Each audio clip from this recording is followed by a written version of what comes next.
seated all this wood.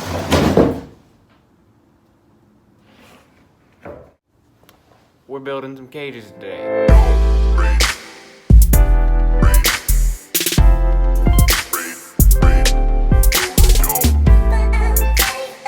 So I just moved into this new house over on the south side of Indianapolis, and it's got this massive garage. Just all the space in the world, this giant workbench for loads of projects. And with moving into this house, there have been a few neighbors that have really helped me out a little bit since I've been here. One of those neighbors, being straight across the alleyway in the back over here, is redoing their house. And I noticed that they had just a bunch of this really thick plywood left over from all of their like shipping containers from redoing their house.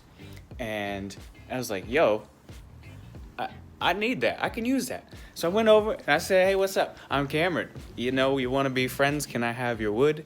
And the lady was like, yeah, take the wood. Let's be friends. And so today we're going to be building some cages with this scrap plywood, even though it's like it's scrap, but like it's good condition plywood. I won't be telling you what they're for, but it is going to be an arboreal cage. I'm thinking something like 18 by 18 by 24 tall, and potentially trying to get 2 cages built out of what I have here, which I don't think is going to be a problem because I've got quite a bit of it. I've already wasted enough of your time. I'm not going to explain or go over a whole bunch of the tools or like that kind of stuff that I need right here at the beginning. I'll just kind of like mention it when I'm using it, and you'll need it then, and maybe I'll, you know, be motivated and put it in the comments, but probably not. One thing that you will need is a drink, because working in the garage, you know, Stillhouse peach tea whiskey. Thank you. So like first thing that I'm going to be doing is just like looking at the wood. You gotta feel the wood. Sometimes you just gotta be the wood. And so what I'm looking for here is how I want to make my cuts. I want to maximize the amount of space that I'm gonna have, or maximize, you know, get the most out of my wood. That's what I'm trying to say. Okay, minor update. I think that we're going to, just based on the shelving system that I'm gonna have this cage on, it would be very difficult to squeeze 2 of the 18 by 18 by 24s on the shelf because they're only 35 inches wide. And so instead we are just going to make a 35-inch wide cage by 18 inches deep by 24 inches high. And I also still haven't watched that woodworking video that they wanted me to watch. I'm just winging it, but this is something that is going to kind of help me keep my line straight. And I'm not sure if it's real, but it works. I have the tape measure measured out to 35 inches right there. And, you know, incrementally you go up and make a dot and make a dot. And then I just kind of space it out this far and this far and this far, all the way up. And then when I come across to do the 24-inch mark, oh shit, the Rona is getting me. I'll do the same thing, but in like a cross section, and then you put a straight edge on it and you draw it, and then boom, you got a line. I'll show you when I get the line.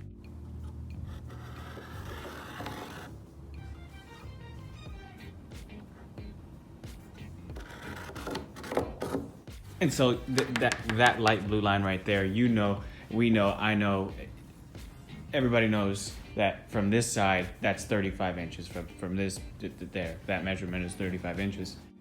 So we'll do the same thing, just measuring from like here over for 24 inches, and then boom, we have the back panel of our cage. Next, get your extension cord, you long electrical snake, you know what I'm saying? Next, you're gonna need this fancy saw. If I knew what it was called, I would tell you. But I know somebody who does know what it's called, and maybe you know what it's called. You could put it in the comments, or I'll pop it up like right now, right here. This is what it's called. I think it's a circular saw.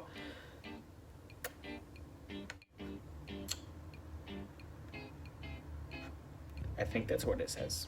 Safety is your #1 priority. But Really though, I just took off my glasses to put on these safety glasses, so what's safer? Being able to see so I don't chop off my fingers, or having safety glasses so little wood splinters don't get in my eye? Let me know in the comments below. I'm gonna go with keeping my fingers. Let's just do it, right?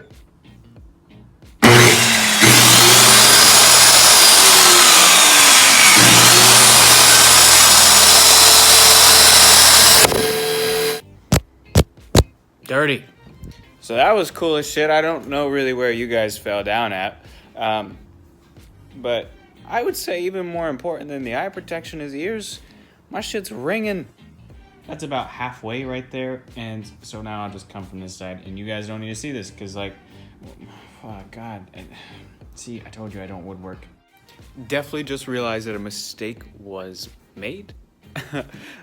You don't cut the back panel and the front panel, because the front panel on a cage like this is usually made out of like a larger strip on the bottom, maybe, 35 inches long by like 5 or 6 inches high, and that's what's going to hold your substrate. And then you'll maybe have a top strip on the, or a strip up on the top as well that's maybe like 35 inches long by like 2 inches, just enough to hold in the tracking for your sliding doors or your swinging doors. So I cut two 35 by 24 inch pieces, thinking one for the front, one for the back, but like, duh, Cam, you don't need that. So this second 35 by 24 inch piece is going to actually turn into a top or a bottom piece, which in that case means it needs to be 35 by 18 inches. Again, because of the depth of our cage is going to be 18 inches deep. So we're going to do that now. We've got the bottom of the cage here, which is 18 inches deep, of course, and 35 inches wide. And the top side is there, same dimensions, 18 inches deep, 35 inches wide. For making our side panels, we want to account for the negative space that is then taken up by the offset here. And that makes about a ½ inch of a difference here. And so we will be making the two side pieces, the one that will go here to finish off this side of the cage, and over there to finish off that side of the cage, will need to be 18 inches deep by 23.5 inches tall. You also need to account for bite of your blade in this, which is really hard to do for me. Ideally, you'd look at the measurement of your blade, it would tell you what the width is, and then you could do the math, and I just don't want to do that. I've got a grinder and a nice palm sander, so if there's any discrepancy on bite, I'll just sand it and buff it out. Holy crap, that's a lot of sawdust, and I probably should have moved my car out of here, because, like,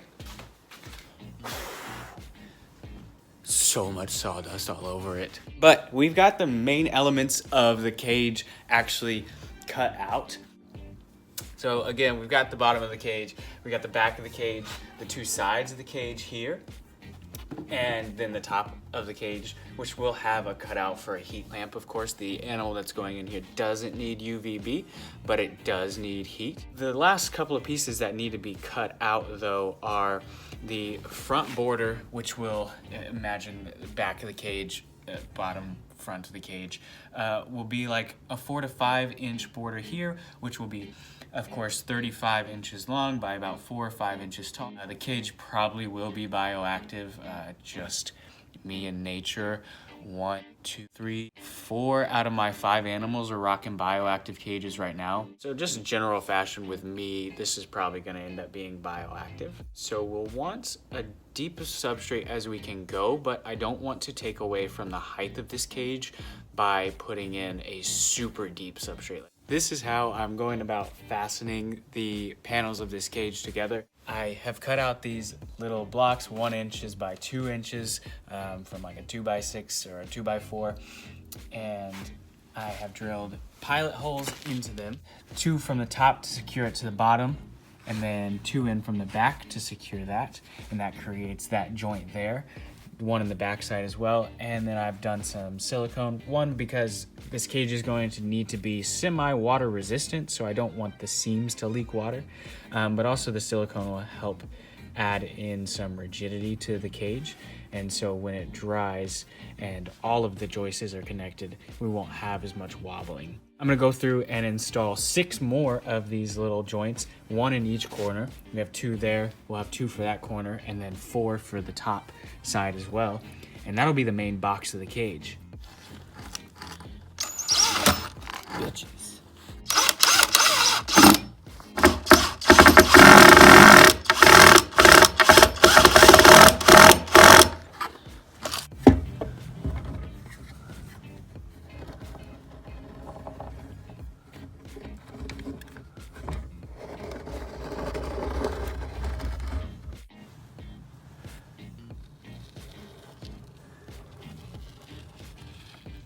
So here's how we sit right now. Black lacquered on the outside, a little bit on the inside. I'm not sure why I ended up buying the black lacquer. For some reason, I thought that the lacquer was going to hold up better for water protection, but like that's not true, I don't think. Okay, day 2 of the cage build. Where I left you guys off last time was I had the rough shape of the box and I just put some black lacquer all over the cage. But I just made a run to Lowe's and I picked up a few things that I'm gonna need. Some plants, which we will go over once we plant the cage. Some potting soil and some orchid potting mix for a little bit of extra drainage with that orchid stuff. I also picked up some black high enamel spray paint for the outside of the cage to give it a glossy look. I picked up some Thompson water seal for the inside of the cage, though most of it will be covered with Great Stuff expanding foam for the background. I do want the wood to be a good bit water resistant since we'll have some high humidity. And I picked up some extra GE 100% silicone in black. Right now, I'm going to measure out the space that I need for the part that'll hold the sliders on. Oh yeah, and I picked up plexiglass and a slider. Right. How does this work? There it is. That slider right there. So I'm gonna measure out the wood pieces that will be holding those sliders and holding in the substrate. But I'm going to take the cage outside and get it sprayed down with this Thompson water seal to get that going, because I know it's like 6 hours or something to cure before you can start doing anything else with it. So I want to get that going quick, as well as getting the outside of the cage painted with this Rust-Oleum spray paint.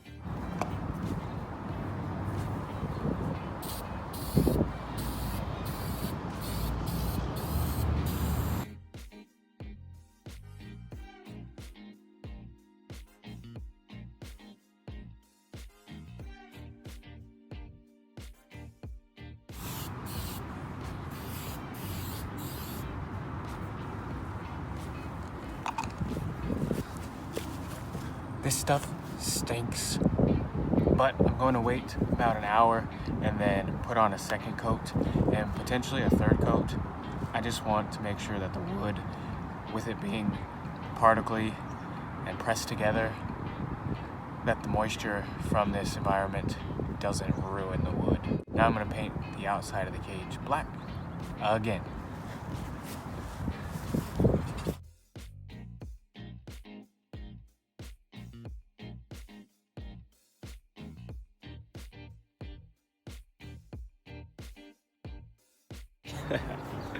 Well, I sprayed into the wind and now I've got spray paint on my glasses.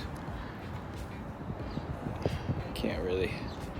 So we're gonna have to figure out how to get those off of there. Next, we're going to be spray foaming the cage. And by next, I mean like right now, because I just did it. Layer of spray foam down on the back. I'm gonna wait about an hour for that to start to cure, and then we can tilt it up on its side. Also wedged in this little piece of wood that's propped up right now in here because I want it to blend in with the background, you know? And then we'll turn it on its sides and we'll do about half of this side and about half of that side, so it's got a little bit of a wraparound kind of panoramic feel. And yeah, that's what we got going on right now with the cage.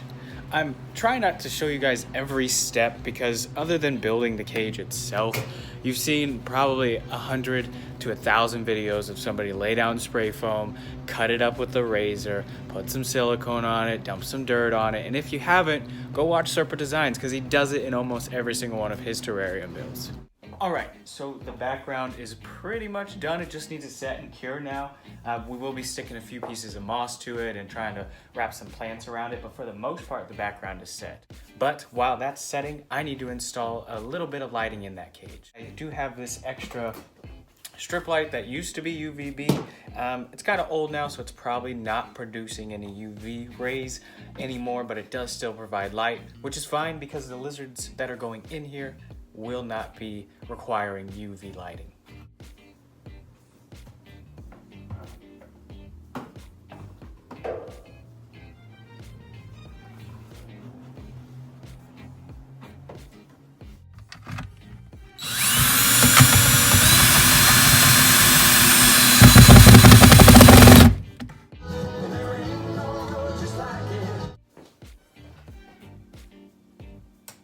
Voila, baby! That's life. Let's go. Nice.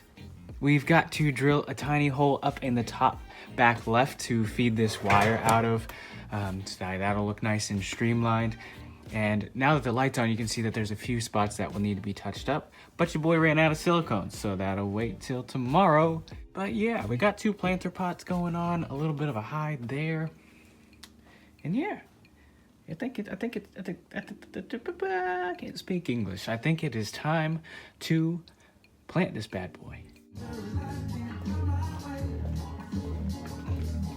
So the substrate mix that I will be using is about 1 part peat mix, 1 part English. The substrate mix that I'll be using is about 1 part peat mix, 1 part topsoil, half a part of orchid bark, and about 1/4 part of Spanish moss. And I had about 2 cups worth of activated carbon that I mixed in with the soil as well. Let's get it in there.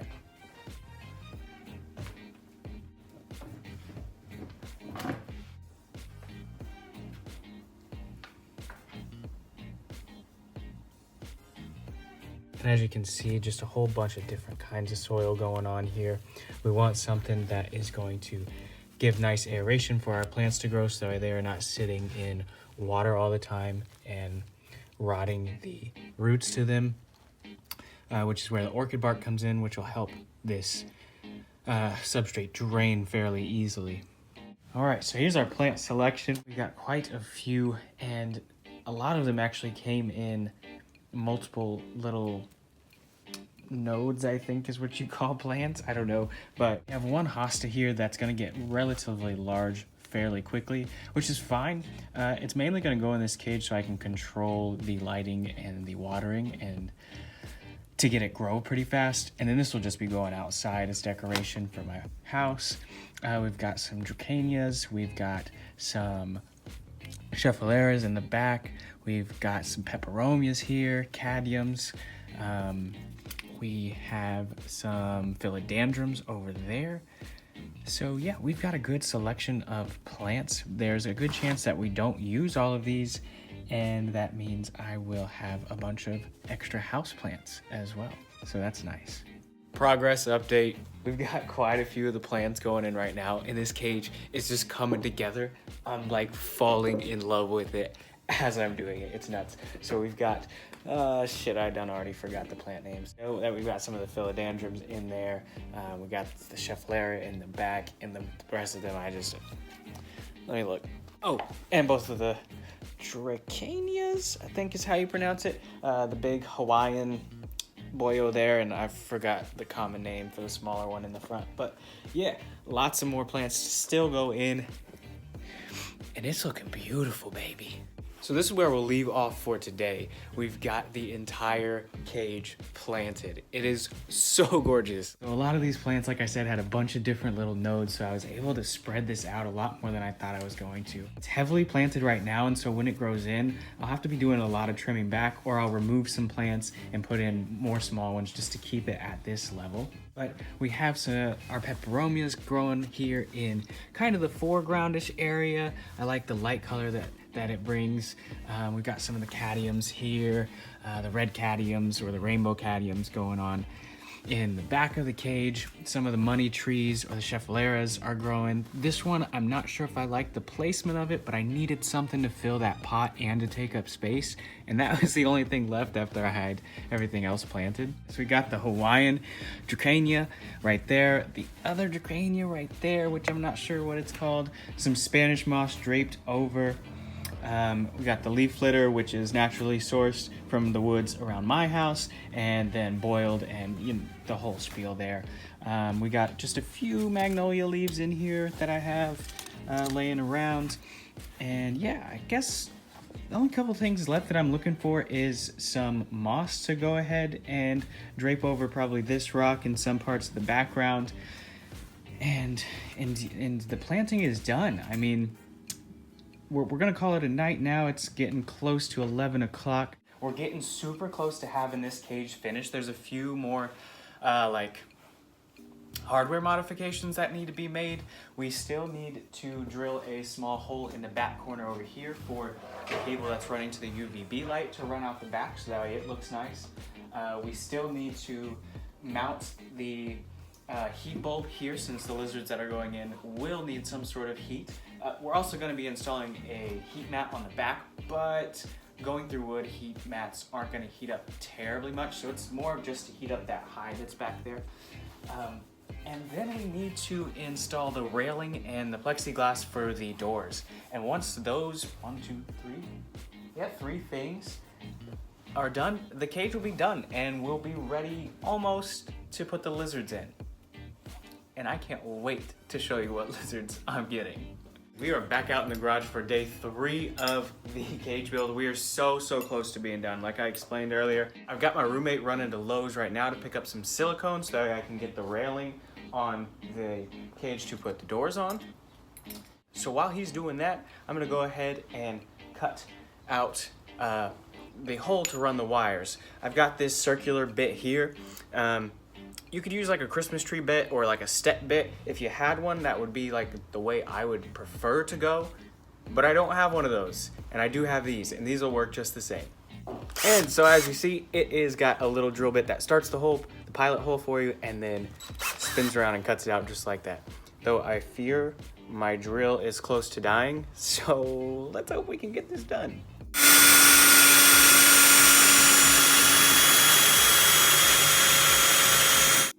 Yep, it's dead. So we gotta wait for a battery to charge. Be back in a minute. We've got the little hole drilled out. We put a piece of the wood back in there and siliconed it up so the geckos won't be able to escape out of it. But now the wire runs nicely out the back of the cage. It's beautiful. Now we just gotta do the other stuff. It is day 4 of the cage build. We've got the cage moved down into the basement, which is where pretty much the whole operation will be set up. And yesterday we went ahead and siliconed on the railing, so that's still curing. There was this weird bit where the top railing was bowing extra, so I had to like silicone this side on and let that cure, and then silicone this side and clamp it down and let that cure. But we need to measure out the space between here so I can figure out how much, or the length and width of the plexiglass that I need to cut. Top to bottom, it is 17 1/8 of an inch. And then to measure out for the 2 doors that we want here, the entire length between here is 34 or 33 and just under ½ an inch. And so we'll be measuring out 34 just to be safe, and then dividing that by 2. That little bit of ½ inch of overlap will be enough for when the cages meet or the doors meet here in the middle. So the plexiglass is measured out. We've got 18 inches going that way, and then it's 35 this way, so we'll just cut that in half once we get that. The process that we're doing is pretty simplistic and rudimentary, but it does take some attention to detail. Measure it out all the way across the plexiglass, draw a line, and I'm using a 2x4 as a straight edge. And then you take pretty much a brand new box cutter is what we have, or a box cutter blade, and you just keep scoring it along that same exact line quite a lot and then you should be able to, after scoring it, snap it cleanly. And that's what we're hoping for, because plexiglass isn't cheap, and I don't want to have to buy more.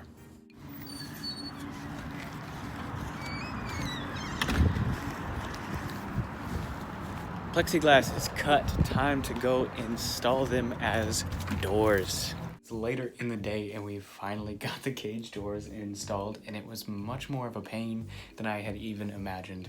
So I cut everything specifically to what I had measured out, and I measured it like 4 times to make sure it was proper, and it ended up not being proper.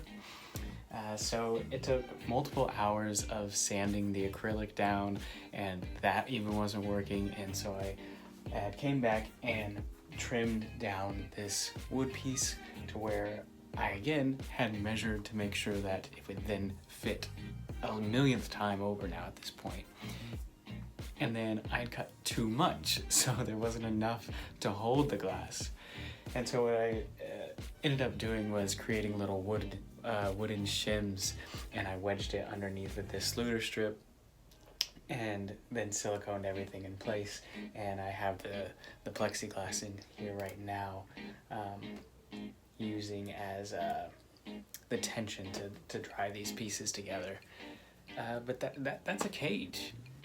So I just want to thank you guys so much for sticking with me throughout this entire video and bearing with me as well with the 6-month plus hiatus that I took. I promise there'll be some videos updating you on the collection as it currently stands, and just kind of bringing you guys up to speed what's going to be going on here on the channel over the next couple of months. Catch you guys next time.